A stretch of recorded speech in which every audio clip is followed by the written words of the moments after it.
Bidhaling radya Balasena Pingga boten kadya wonten ing praja Kanjungan Sang Maha Prabolesan Pura tansah marang sagung radya Balasena Pingga Satya Krishna Brahma.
tulen adi-adi kudu.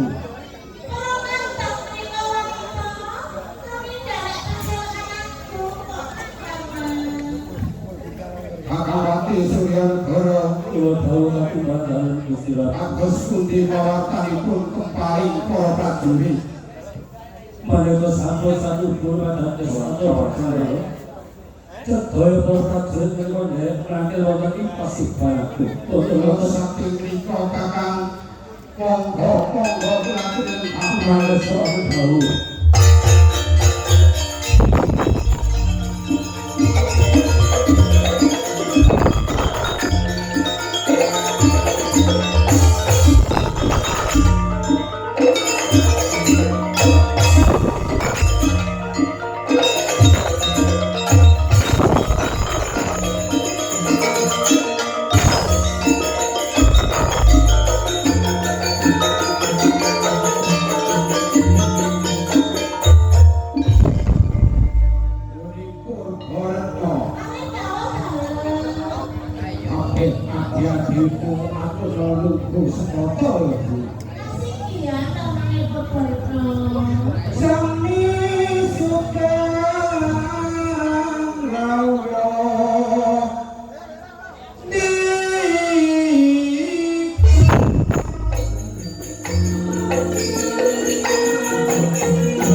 Kakawati Suryanegara karo kaune para pangbaning praja ati dasar anata aniti saha alimbang pasih agung praja Tanjung Alom ingsun buka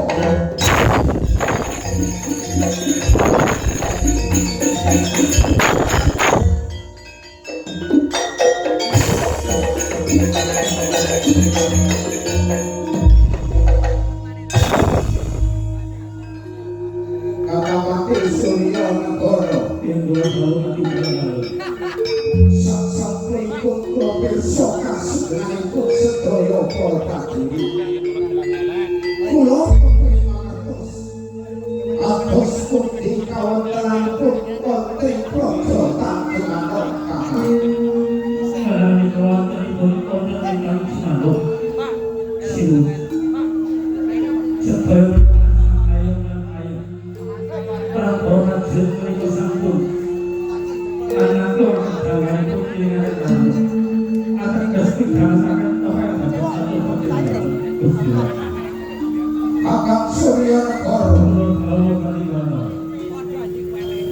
saring praja Tanjung Alom iku sampun ayem tentrem monggo sami dipun ganti sareng kula boten kersane prawita praja Tanjung Alom kadang satru iku badhe risak tatanan wonten praja Tanjung Alom Kabupaten Sampang Bersama Kampung Batos Sawit Orang prajurit sampun binasa kami Okrawi Wonten lawangan ingkang badhe urusan wonten kita Jawa Bersama berusak dengan saking positif Tetap kula prajurit ingkang separi Gusti Kakang Suryanegara Allah lajeng kados pundi pawartanipun gesangipun sedaya para kawula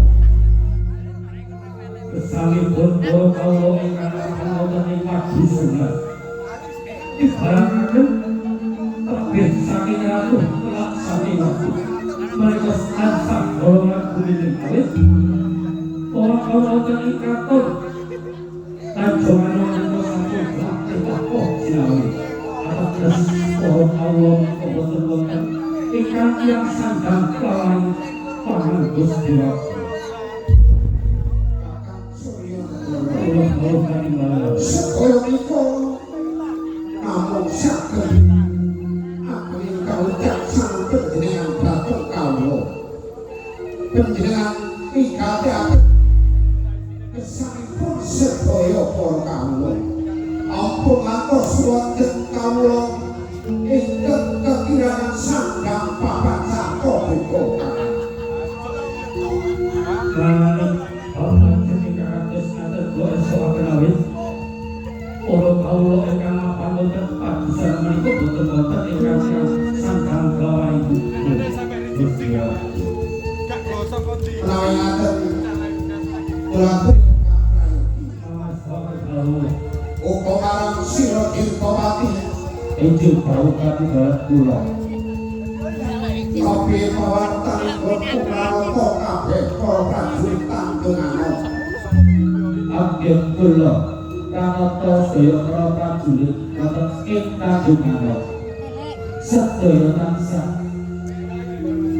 wonten ingkang mesemaken panjenengan dalem wonten ing ing peperangan saged sinabeting bebakan sedaya asah terminas punika Dirgawati ibu kula prawu ingsun mung bisa ngilaki tanpa bidang jalaran Purwanata para prajurit Tanjung Alom ora beda-beda rasaka Dirgawati sempurna Purwanata kabeh para prajurit mongso para praja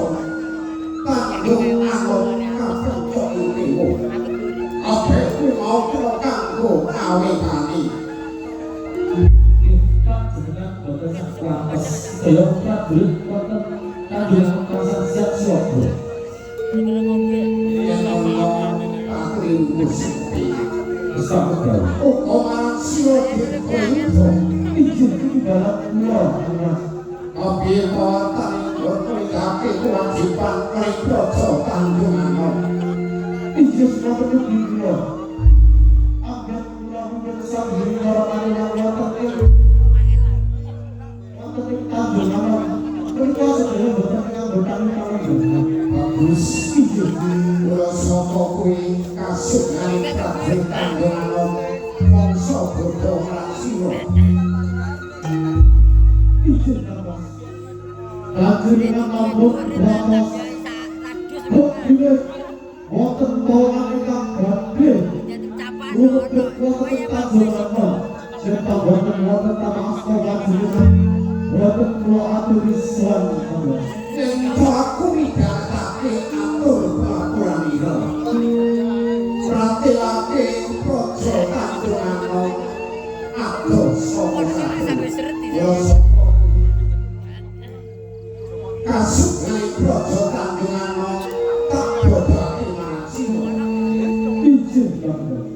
tunggu sing jenata Kami selamat baru. uga marang sira kabeh bagus kula sita Izin Mas. sira pinangka kusumaning Praja Tanjungan banjur kabeh ngomrata kabeh sing mapan Praja Tanjungan Anggap sehormat Anggap dengan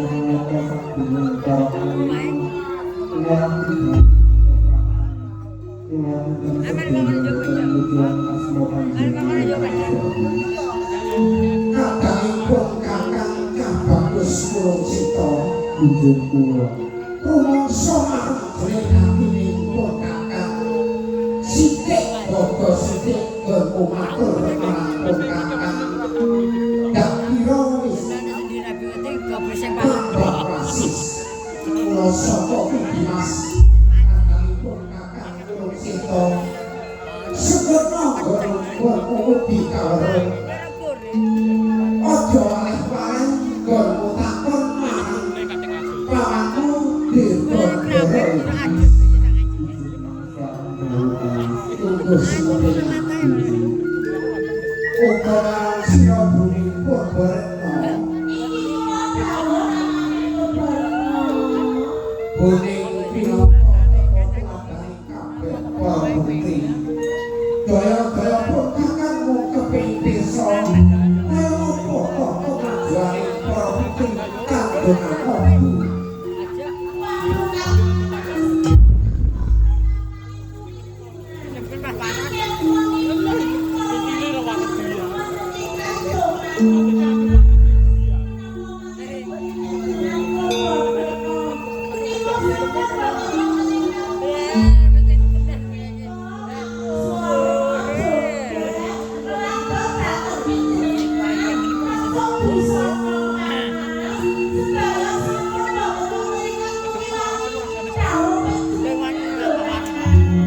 buning Purbaretna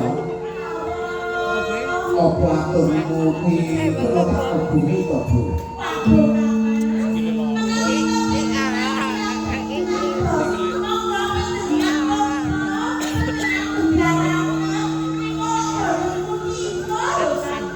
buning Purbaretna yen aku ngomongake apa sing ngaturake rumangsa marang dening atinipun kakang jalan kemudian Praja Tanjungan ora mung dikebaki suwani prajurit kemudian Praja Tanjungan apok pamani bawani para putri Praja Tanjungan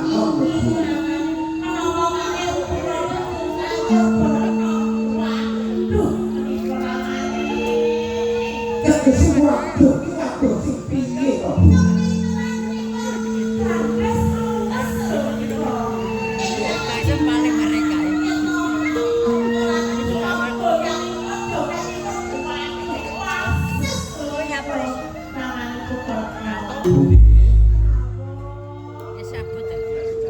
Orang teru entapun kakang duwe anak kaya Purworetno bangsa yang ayu tur kandes luwes ketok bintang kakang untuk sujune lebu sujune anakmu Purworetno ki kok turun marang-marang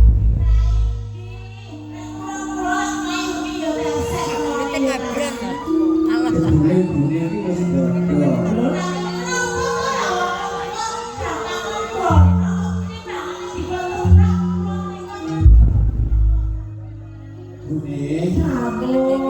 Apa sing diparingke marang Gusti kudu disyukuri ya Bu. Dalam kabujang kamulyan temune jodoh kuwi ana arsane Gusti. Apa sing diparingake Gusti kudu disyukuri ya Bu. Ya.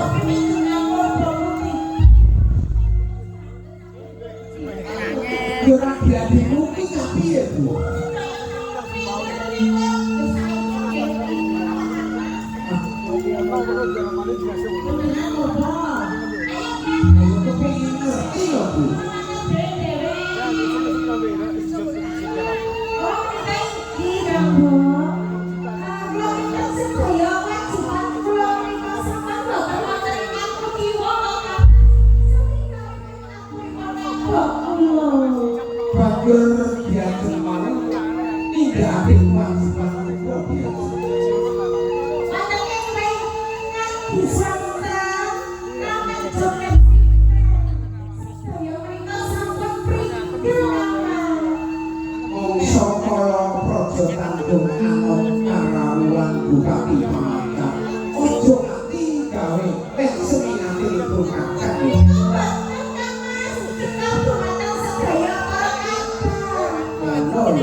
dari siswa kaya tenang kok.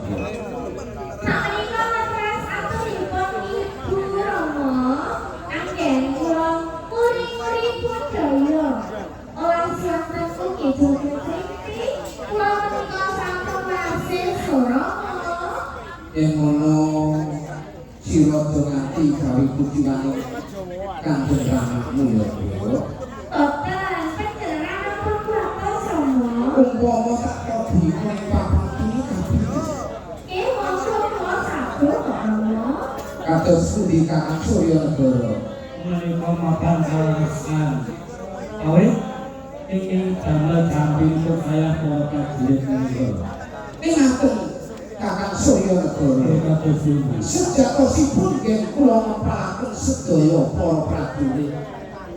Wonten kawigatosan iki badhe kula aturaken dhateng panjenengan. oh makaten nggih yen wonten kawigatosan ingkang badhe kerja babagan monggo Rinten kalang dalu kula namung nggalahaken aturipun teng Sandibaya.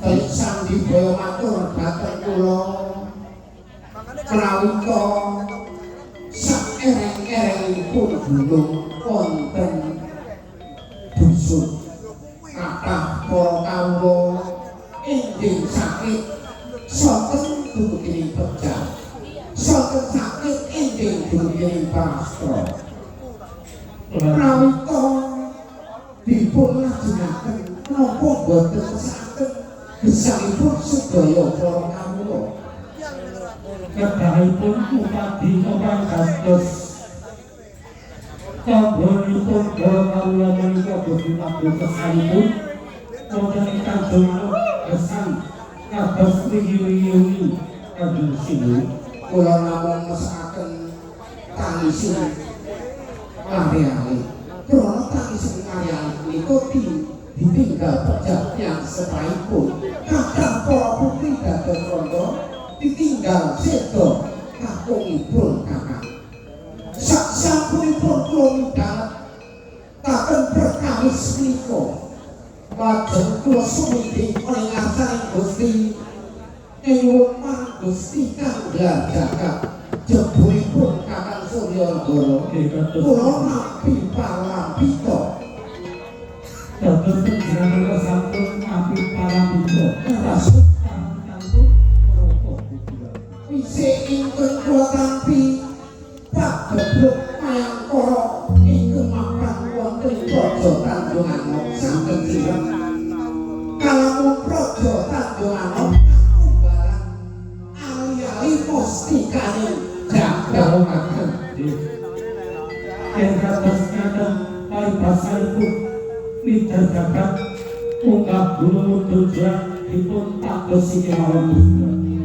napa Kakang Surya Negara boten pirsa pundi papan durungipun ali-ali mustikane jagat nuwun sewu Gusti Ratu awit kula mireng nami kasih setindak menika Gusti Ratu kula saged nyatinaken prawita wonten asmanipun mesti wonten wujudipun kula saking nika Kakang kula nuwun dhateng panjenenganipun mangke sak bibaripun pasebaragung para kawula Praja Tanjung Anom panjenengan aturi sumendhe paringasaning Gusti aliai Gusti kang jagat menika saged dumunung wonten Praja Tanjung Anom kados ngaten kados sinun yen kados ngaten estu bergerak estu aku prawita kula kinten aturipun anak kula Purbaretna aturipun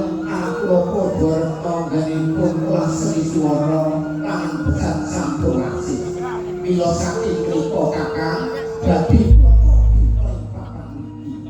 menika satu panjenengan dados boten sak undang lain saking ini kula kali boten wonten nggih yo anakku Purbaretna sira aturi jekar suasana ing Praja Tanjung Anom ben ora katon ngamuk rameka nganggo suaraku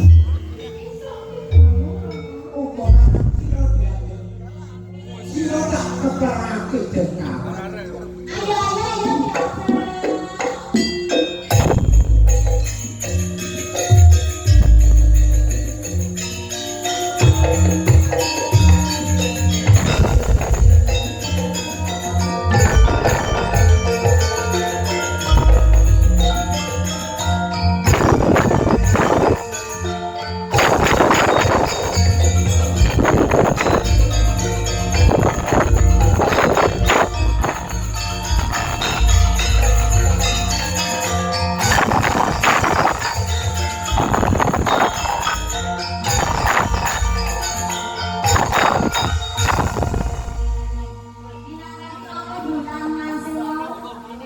saking Atoma nyuwun kesucian.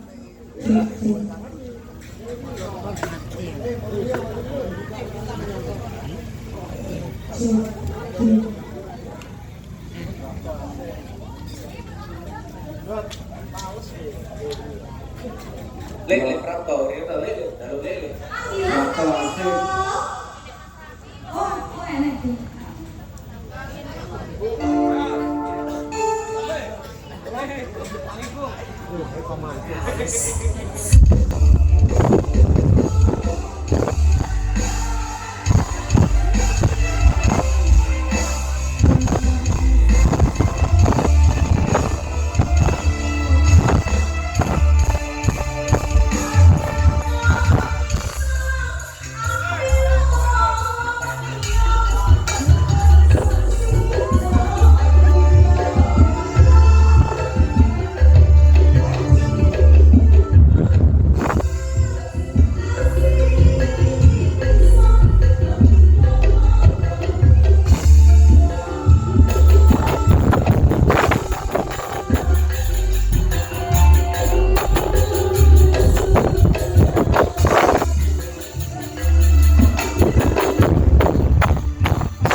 Tasik gak sehat tasik.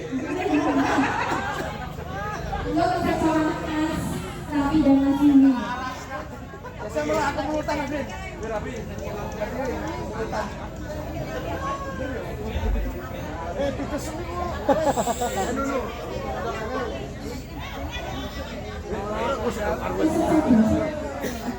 Bilangin ya seseorang ayo mas.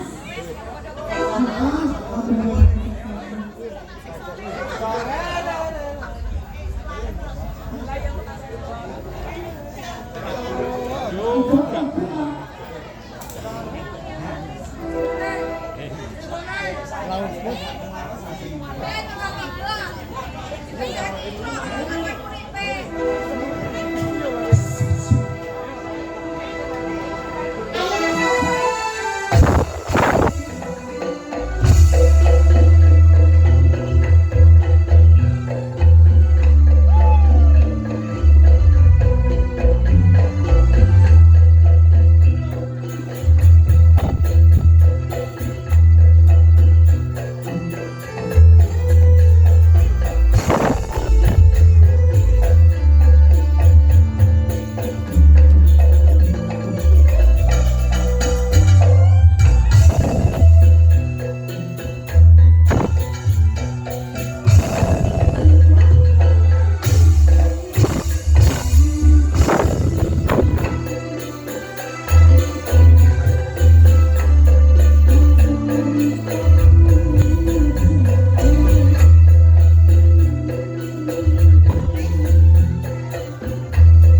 lỡ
Mas sampean besok ae lho, Mas. Ya. Oh, iki tuan rumah lho, Mas ya. Wis aku utang wis sabarmu. Enak ae kang bulan masih ngawmu.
yen para putri kabeh wis padha wasih.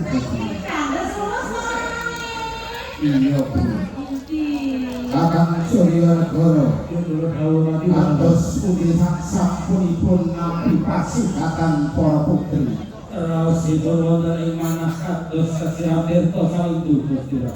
Ingaten Kakang, Kados pundi? wiwit ingkang prenggak tansah gandel kemawon. Werdinipun badhe wonten menapa? Oh, manika nggih. Terasi ora pinter menika yen to wonten prenggak gandel kemawon badhe wonten tamu. Oh, ngaten. Nggih. Dirganegara Inggih, Bu.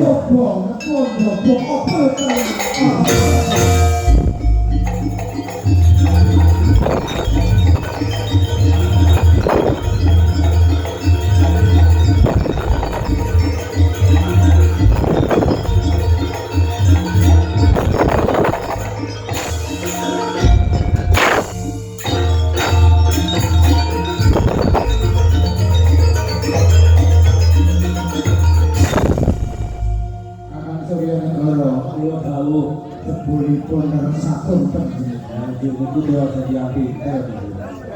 Punika barekno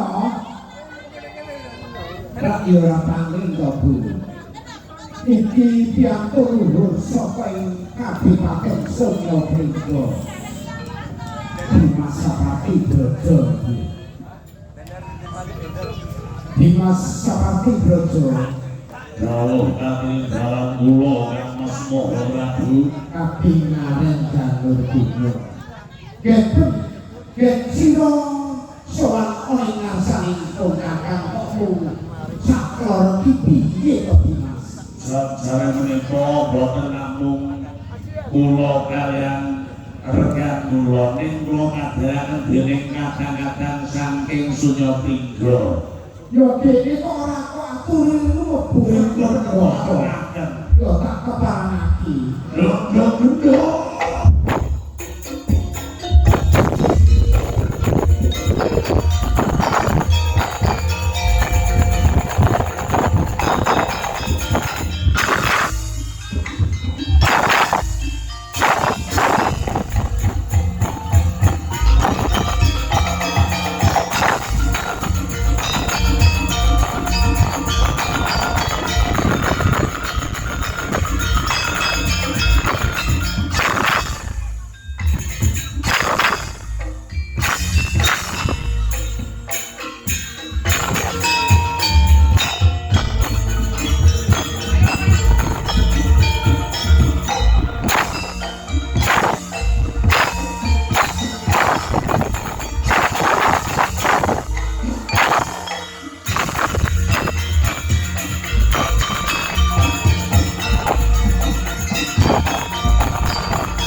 Nun sewu Kang Mas Prabu. Yo Kyai, kok Sedaya wonten ingkang kawetan agung tanjungan menika kok latah. berarti iki Wonten kentut niku. apa iya? Estu Ora Prabu sinten aku yo semono kok. wonten jenenge kok nggih latah. Ya. Itu kalau nek bumi jare lawan jare itu lewat itu. Itu berinya aku sih. Aku berinya aku sih. Kyai Sapati Brojo. Oh, kami Bang Kula Samoho Prabu. Iki kadang-kadang saka Sunya Pringgo. Nggih, menika kadang-kadang saking Sunya Pringgo rumuhun tasih timur panjenengan kentang. Pasuyane ayu-ayu. Dimas Sapati Brojo. Oh, kami Kula tak keparangake minggu.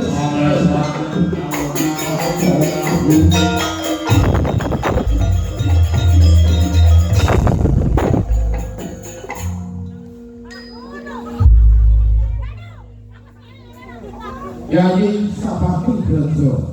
Oh, kami Bang Kula.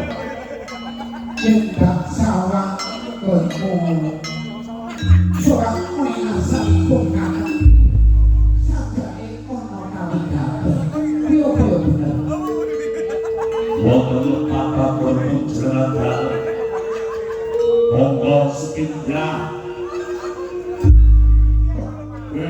saking Kabupaten Sunya Pringgo kabenaken dening kadang-kadang Semriwula amung pilih kawilujenganipun keluarga wonten ing Tanjung Kyai Sapati Brojo. Aku pangestune Kyai Sapati Brojo keluarga Brojo Tanggung untuk karahayuan. Dur kapiye kosok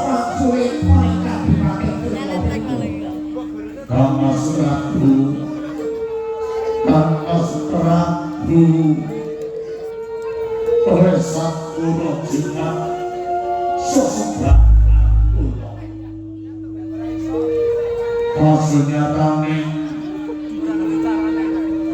wonten ingkang dipaten Sunya Pindha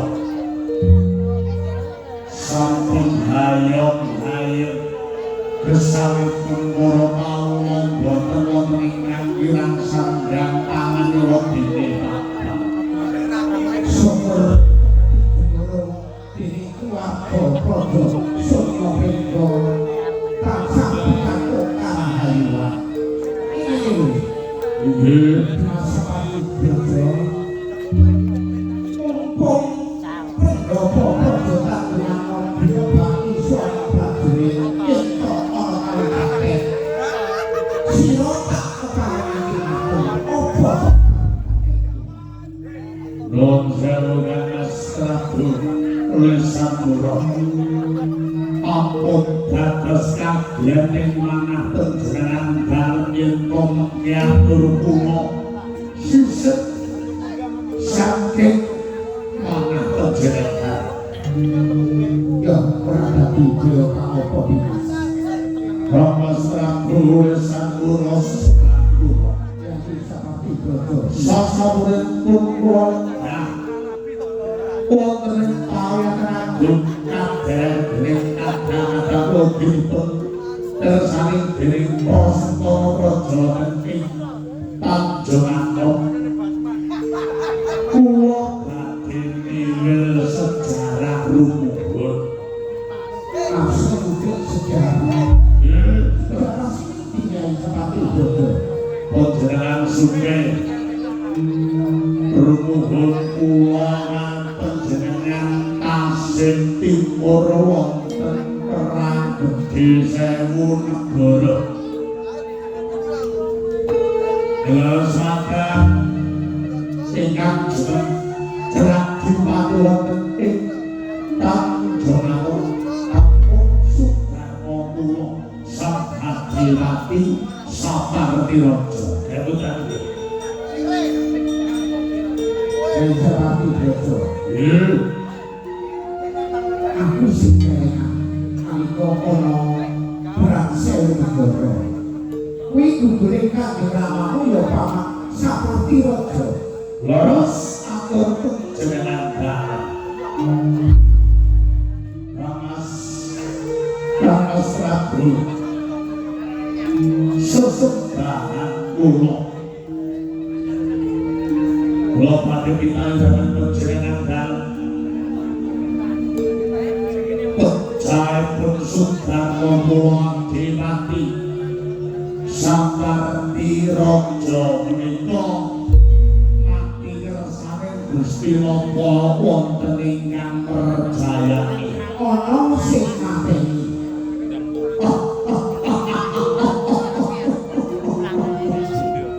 kula saking menika Mas tebel saking Sunya Pindha Halitipun kula pinangartosi sinten ingkang percayani agenipun badhe luput patiripun bapak kula Yai Saparti Praja inggih dawuh Kanjeng Rama Isang Joko matine Paman Saparti Raja ana ing asane Temenggung Sang Joko batur pekamu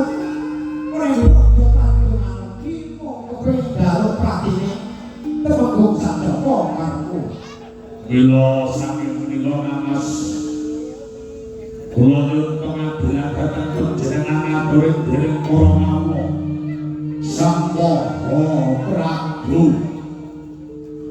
Lesapura menika salah satu daring sesebaringan dados pangayoman wiwit dinten iki kula nyuwun pangayoman kula nyuwun pangabdian jenengan kula ngaten kumundhung sapa badhe cocok sandhanipun Yai Saparti Praja inggih pancen aku minangka pangayomane Praja Tanjung Anom yen tak gagas yen tak pilih di Sapati Brojo. Jalan nalika biyen Kyai Sapati Brojo. Temanggung Sang Joko ki mung ngayomi sesebani. Apa kleru? Ento kawula ngayomi marang sesebani yen. Menika leres tak benerane luput tak buluk Bedane blok serangin yen tutup jenengan kagungan Sudarmo abdi tutupaning pasra bocah kula ingkang percaya rumput apa kuwi dulu-dulu. Kejaikan Romo iki tumindak izin soal bener apa ora. Samoho Prabu Lesakos Pindahan jenengan lungaken napa boten diapun itu Yai Sapati Brojo. Aku pinangka pangayumaning praja kanggo anut kawangka. Temanggung Sang Joko ki kalbu keluarga praja kanggo anut. Kaya apa?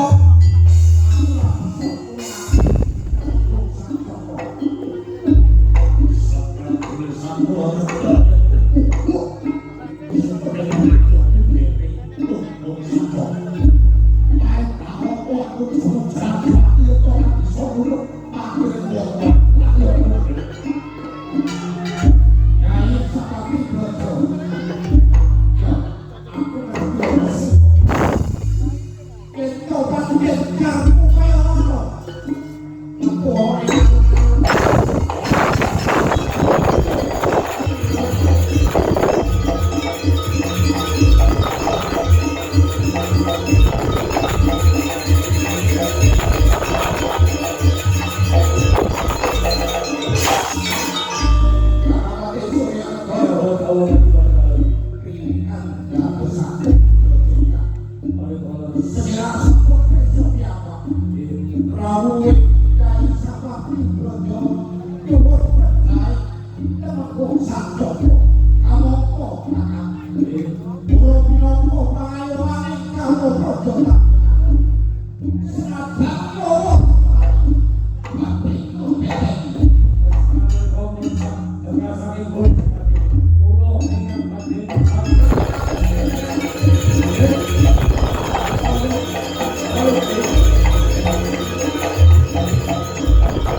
Rojotan